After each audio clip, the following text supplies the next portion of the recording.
Friend, ನಿನ್ನೆ ನಡೆದಂತ Rajasthan versus Chennai ವಿರುದ್ಧ ನಡೆದಂತ ಈ ಒಂದು ಪಂದ್ಯದಲ್ಲಿ ಚೆನ್ನೈ ಸೂಪರ್ ಕಿಂಗು ಟೋಟಲ್ ಆಗಿ 82 ರನ್ ಟಾರ್ಗೆಟ್ ಚೇಸ್ ಮಾಡಕ್ ಹೋಗಿ 6 ರನ್ನಿಂದ ಸೋತಿದೆ.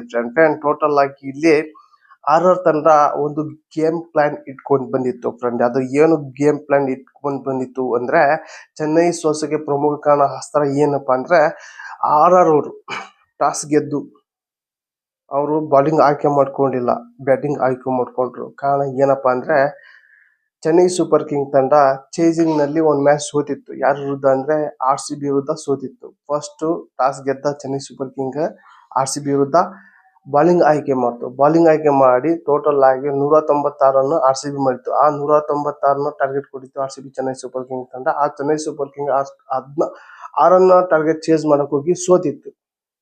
ಅದೇ ಪ್ಲಾನ್ ಅನ್ನ ಕೂಡ ನಿನ್ನೆ ಆ ಒಂದು ಪ್ಲಾನ್ ವರ್ಕೌಟ್ ಮಾಡಿದ್ರು. ಇಲ್ಲಿ ಸಕ್ಸಸ್ ಕೂಡ ಕಂಡ್ರು. ಟೋಟಲ್ ಆಗಿ ತಂಡ ಟಾಸ್ ಗೆದ್ರು ಕೂಡ ಫಸ್ಟ್ ಬ್ಯಾಟಿಂಗ್ ಮಾಡಿ 187 ರನ್ ಟಾರ್ಗೆಟ್ ಕೊಟ್ಟಿತ್ತು ಚೆನ್ನೈ ಸೂಪರ್ ಕಿಂಗ್ ತಂಡ. ಇದರಲ್ಲಿ ರಾಣಾ 81, 23 ರಿಯಾನ್ ಪರಾಗ್ ಅವರು ಸೇರ್ಕೊಂಡು 182 ರನ್ ಟಾರ್ಗೆಟ್ ಕೊಟ್ಟಿತ್ತು ಚೆನ್ನೈ ಸೂಪರ್ ಕಿಂಗ್ ತಂಡ.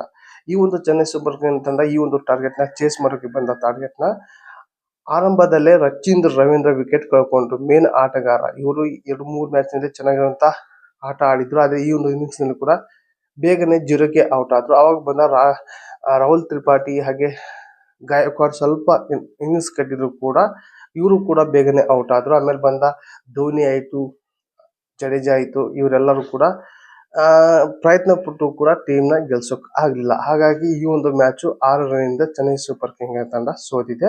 ಇದ್ರ ಮೂಲಕ ಚೆನ್ನೈ ಒಂದು ಮ್ಯಾಚ್ ಗೆದ್ದಿದೆ, 2 ಮ್ಯಾಚ್ ಸೋತಿದೆ. ಟೋಟಲ್ ಆಗಿ ಇಲ್ಲಿ ಚೆನ್ನೈಗೂ ಕೂಡ ಯಾಕೋ ಏನೋ 2 ಮ್ಯಾಚ್ ನಲ್ಲೂ ಕೂಡ ಚೇಸಿಂಗ್ ಮಾಡ್ಲಿಲ್ಲ. ಚೇಸಿಂಗ್ ಮಾಡುವಂತ ಟೀಮೇ ಚೇಸಿಂಗ್ ಮಾಡ್ಲಿಲ್ಲ. ಹಾಗಾಗಿ ಇಲ್ಲಿ ಚೆನ್ನೈ ಸೂಪರ್ ಕಿಂಗ್ ತಂಡಕ್ಕೆ ಯಾಕೋ ಫಿನಿಶಿಂಗ್ ಧೋನಿ ಯಾಕೆ ಬೇಗ ಬರ್ತಾ ಇಲ್ಲ, ಬೇಗ ಬಂದ್ರೆ ಸ್ವಲ್ಪ ಧೋನಿ ವೇಗವಾಗಿ ರನ್ ಕಳಿಸಬಹುದಿತ್ತು. ಆದ್ರೆ ಧೋನಿ ಯಾಕೋ ಹಿಂದೆ ಬರ್ತಾ ಇದ್ದಾರೆ, ಅಂದ್ರೆ 5-6 ಕ್ರಮಾಂಕದಲ್ಲಿ ಬರ್ತಾ ಇದ್ದಾರೆ. ಹಾಗಾಗಿ ಇಲ್ಲಿ ಪ್ರಮುಖ ಕಾರಣ ಏನಪ್ಪಾ ಅಂದ್ರೆ, ಚೆನ್ನೈ ಸೂಪರ್ ಕಿಂಗ್ ಸೋಲೋಕೆ ಧೋನಿ ಅವರು ಬೇಗ ಬರಬೇಕು. 2 ವಿಕೆಟ್ ಬಿದ್ದ ತಕ್ಷಣ ಧೋನಿ ಬಂದ್ರೆ ಸ್ವಲ್ಪ ಗೆಲ್ಲುವಂತ ಚಾನ್ಸಸ್ ತುಂಬಾನೇ ಇರುತ್ತೆ. ಇಲ್ಲಪ್ಪ ಅಂದ್ರೆ ಇದೇ ರೀತಿ ಏನಾದ್ರು ಧೋನಿ ಮಾಡ್ಕೊಂತ ಹೋದ್ರೆ ಇಲ್ಲಿ ಚೆನ್ನೈ ಈ ಸೀಸನ್ ಲೀಗ್ ನಿಂದಾನು ಹೊರಗೆ ಬೀಳುವಂತ ಸಾಧ್ಯತೆ ಇರುತ್ತೆ. ಇಲ್ಲಿ ಇವರು ತಪ್ಪು ಸರಿ ಮಾಡ್ಕೋಬೇಕು ಅನ್ನೋದು ಈ ಒಂದು ವಿಡಿಯೋದಲ್ಲಿ ಕಂಪ್ಲೀಟ್ ಆಗಿ ನಿಮ್ಮ ಮುಂದೆ ಇಟ್ಟಿದ್ದೀನಿ. ಈ ಒಂದು ಮ್ಯಾಚ್ ಅನಲೈಸಸ್ ನಿಮಗೇನು ಅನ್ಸುತ್ತಾ ಕಮೆಂಟ್ ಮೂಲಕ ತಿಳಿಸಿ. ಹಾಗೆ ಈ ಒಂದು ವಿಡಿಯೋ ಇಷ್ಟ ಆದರೆ ಒಂದು ಲೈಕ್ ಕೊಡಿ, ಈ ಒಂದು ವಿಡಿಯೋ ನಿಮ್ಮ ಫ್ರೆಂಡ್ಸ್ ಶೇರ್ ಮಾಡಿ ಅಂತ ಹೇಳಿ ಏನ್ ಮಾತಾಡಿ ಮತ್ತೆ ಅಂತ ಹೇಳಿ.